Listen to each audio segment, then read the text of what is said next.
In today's video, I'm talking about the truth about parasites in your gut and in your blood. And the unfortunate truth is they're way more common than most people think. In fact, some practitioners believe that almost every single person that comes in to see them actually has parasites.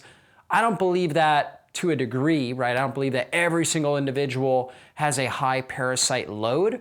I think everybody has some degree of parasites, but it's more common than most people believe to have a higher parasite load, even in a first world country like the United States of America. A lot of people think it's only, parasite infections are really common in third world countries where they have poor sanitation, but not common in first world countries. But that's not actually true. They're a lot more common than most people think. We're gonna break down the truth about parasites, and I'm also gonna go through the best parasite killing protocol in this video. So to start, parasites are really lumped into two main categories. One is amoeba and protozoa, which are single cell organisms, and they have two phases. They have a trophocyte phase, which is their active phase, and they have a cyst phase where they form a cyst, and that's kind of like a dormant phase, and the cyst actually protects them from antimicrobials and from medications and different things that would kill them naturally. And so some examples of protozoa that are pretty common are things like Blastocystis hominis, Enteromoeba histolytica, Cryptosporidium giardia. You may have heard of some of these. And these are real pathogenic microbes when they increase in our system beyond a certain threshold. So, if your threshold level for how much your body can handle is here, and you're exposed to giardia, and you get about this amount, right? Let's say you go from baseline to there, you're not gonna have major symptoms. And your body may be able to deal with that naturally. In fact, most people, their immune systems can adapt and get rid of that, okay? But if your exposure to that giardia goes up beyond that threshold, now you start to have symptoms. Now your body becomes overwhelmed with stress from that microbe. Or if let's say your threshold goes down because you didn't sleep well, you were stressed out, you were exposed to a lot of toxins, you were eating really bad foods. Now your normal threshold for what your body can handle goes down. Now you're exposed to giardia, and now it overwhelms your system, and now you have symptoms, and it becomes a vicious cycle because the giardia keeps on reproducing. Your immune system can't tag it and eliminate it, and now it starts to build up in your system, causing more and more problems. Some of the most common symptoms associated with parasite infections are going to be, of course, digestive symptoms, acid reflux, indigestion, constipation, bloating, diarrhea, stools that float oftentimes can be an issue. Abdominal pain can be an issue. Also skin issues, skin rashes, hives, very commonly associated with parasite infections. Headaches, migraines are really common, joint pain in general. Also teeth grinding, that's a really common one. People that grind their teeth, especially at night, very commonly associated with parasites. If you wake up, let's say between 1 and 3 a.m. on a continual basis at night, that's often associated with parasites, especially if you notice it more commonly around the full moon. Around the full moon, parasites are more active. And we have to understand that. There's more light in the sky when the full moon comes out. And because of that, it doesn't allow serotonin, which is a neurotransmitter, to convert. Serotonin normally converts into melatonin, which is our sleep hormone.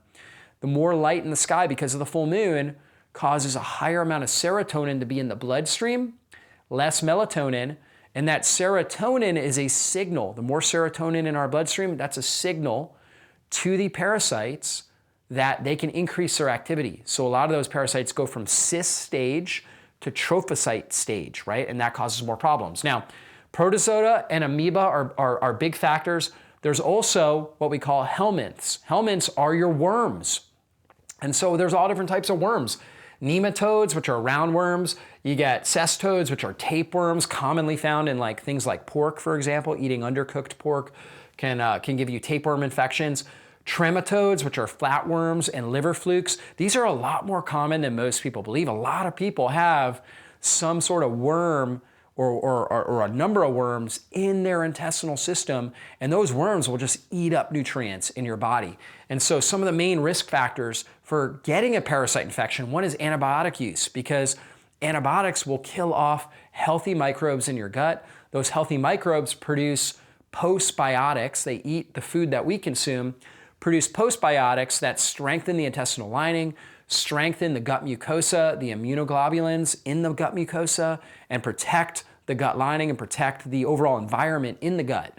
When those bacteria die down, now we have a weaker immune response in our gut, and that allows a lot of these parasites to grow, right, and to replicate and take control. Number two, I mentioned this already, poor sleep and stress. That hampers our natural gut-mediated immune system and allows for parasites to take hold, right, and to overgrow and over-replicate. Bad diet and lifestyle. So if we're going to bed too late, if we're drinking a lot of alcohol, smoking, if we are stressed out, if we're eating foods that are, ultra-processed foods, high-sugar foods, eating late at night, a lot of these lifestyle factors increase our risk. Number four, very commonly, low stomach acid.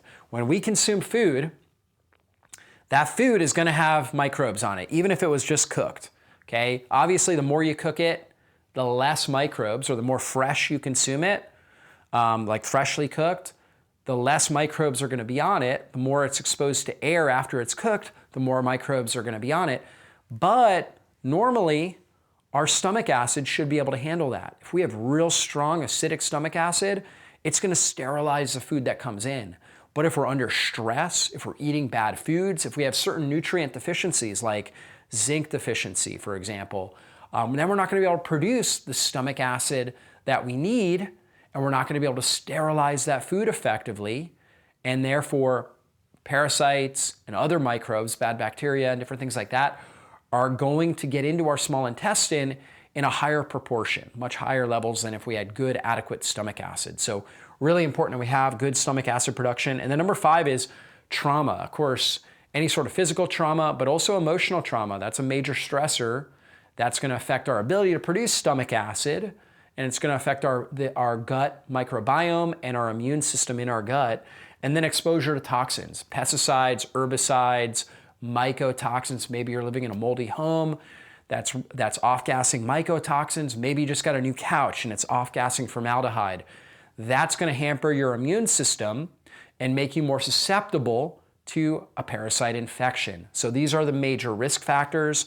There's other ones they talk about, like pet exposure, like being exposed to pets, but I don't think that's actually that big of a factor, because I think if you have a good healthy gut microbiome, good healthy stomach acid, it actually strengthens. It's like a hormetic stress. Like it's a stressor on the body being exposed to the different microbes that are on your dog. However, if your body's strong as it is, then you should be able to handle that, and it actually makes you stronger and more stress resilient. A lot of times people that have regular pets have lower rates of asthma and allergies because their immune system is more balanced and strong because of the exposure to the pet. So it can be having a pet, having your dog slobber all over you or whatever after it just licked its butt can certainly be a risk factor for developing parasites.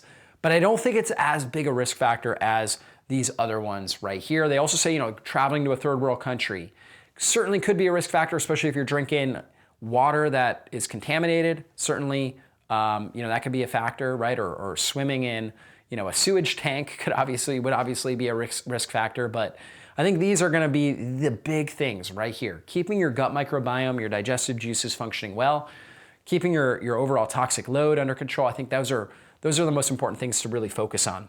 Okay, what are some labs that you can look at? Well, obviously you can get a stool analysis. There's a good one we have called the GI map, which will actually look at all of these parasites in your stool, right, in your poop.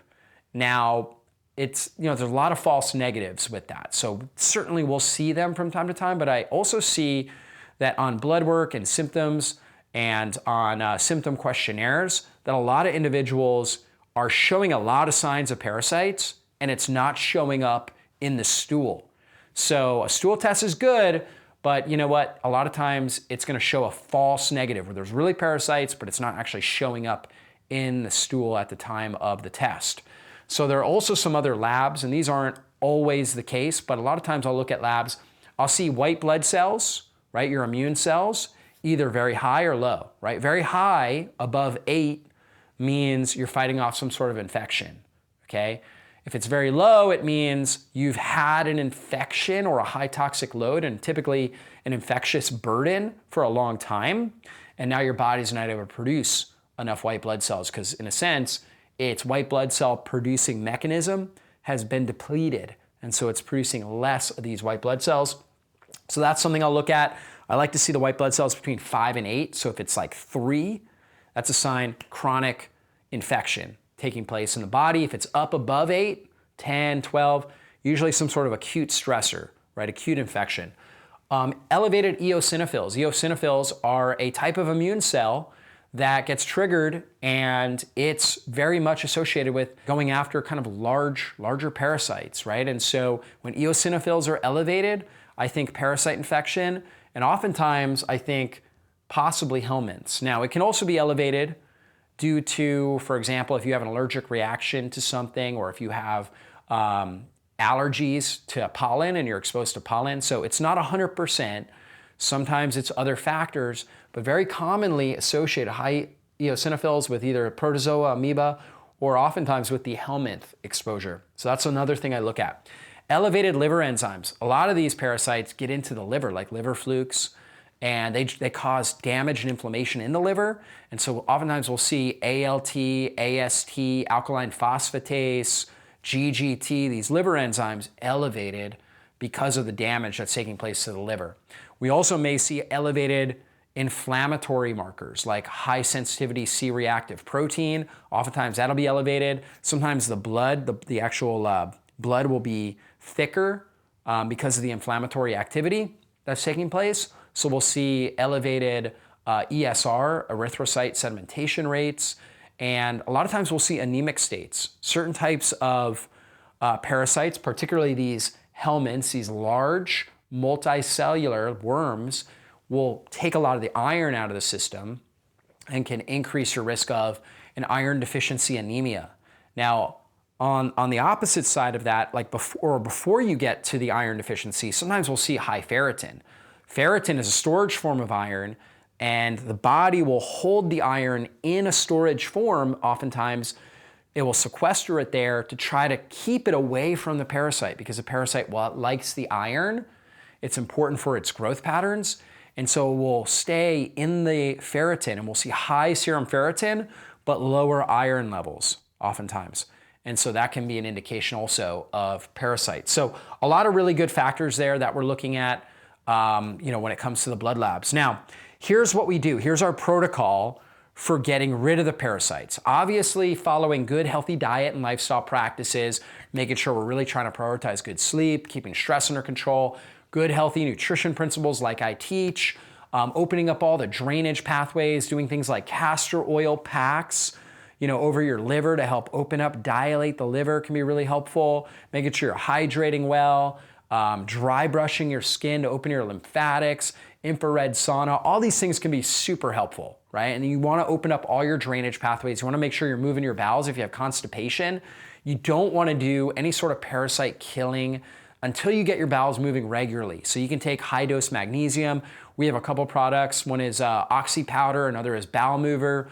Bowel Mover uses herbs. Oxy Powder uses oxygenated magnesium to help really move the bowels, right? And get things moving through the bowels.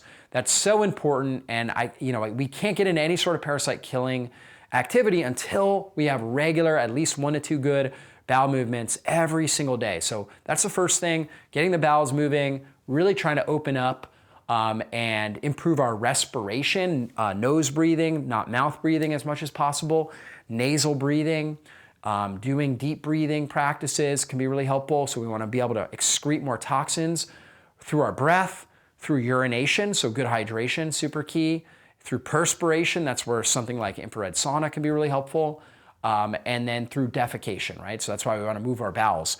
Then what we do is, around the full moon, I mentioned how when the full moon comes out, like starting about a week before the full moon, we have more light in the nighttime sky, and it's a trigger on our physiology where we don't produce as much melatonin. So we have serotonin in our system. Serotonin normally converts into melatonin. When there's less conversion because we're exposed to this light at night, Now we have elevated serotonin, a little bit less melatonin, and that serotonin triggers the parasite activity. So this is when the parasites are out of the cyst or the dormant stage and in the trophocyte stage. So we hit it. We use 3 products. One is called Para-1. This is called the gut scrubber. It's an herb called Mimosa pudica, which makes a gelatinous, sticky substance in the gut. And that will help grab these worms. It will grab some of those protozoa and amoeba and just kind of pull them through the system. Again, making sure we're moving our bowels because that's how we're going to eliminate these. Super important. So we use the Para-1. We use the Para-2, right? And there's different protocols. We have like a 7-day protocol, a 3-day protocol, right? You can check out the link in the show notes, which will actually go through the protocol and how it works. The Para-2 is a bunch of different herbs, things like clove, vidanga, neem, right? There's a bunch of different herbs in there, amla, that strengthen the immune system. Some of them are extremely antimicrobial, particularly killing off eggs, parasitic eggs, right? So not only killing the parasite, but also killing the eggs as well. So we're sweeping the gut. We're also using different herbals to help improve the immune function of the gut and to help kill off eggs and to kill these really small protozoa and amoeba. The clove is really powerful for that. The neem is really good for that. And that's what we have in the Para-2. So protozoa egg killer. And then we use a binder, okay? And there's a number of good ones. We have a good one called GI Detox, but for the parasites, what we found is that the Biotoxin binder tends to work the best. It's a great binder for pulling endotoxins that are released from these parasites, helping grab them and pull them out of the system. It contains humic acid and fulvic acid, which actually helps strengthen cellular activity. There's also things like broccoli sprout in there, which help increase our ability to buffer oxidative stress. So it helps with cellular regeneration, protecting all the cells, while also pulling out endotoxins, mycotoxins, all different toxins that are associated with the killing process of these parasites and other toxins that may have built up in our GI system or in our blood. It's going to help pull those things out of the system. And so we have a specific protocol utilizing the full moon for getting the best benefit when the parasites are most active to go through and to kill them. And so that's really how we go about this. So ultimately, the truth about parasites is a lot more common than most people think. Many of you guys that are listening to this are actually dealing with parasite infections that are driving inflammation throughout your body, causing a whole lot of unwanted symptoms. But if you follow the right practices, you can eliminate these or at least get them way below your threshold, right? To where they are not causing problems in your body and you've got them under control and really be able to get your life and your health back.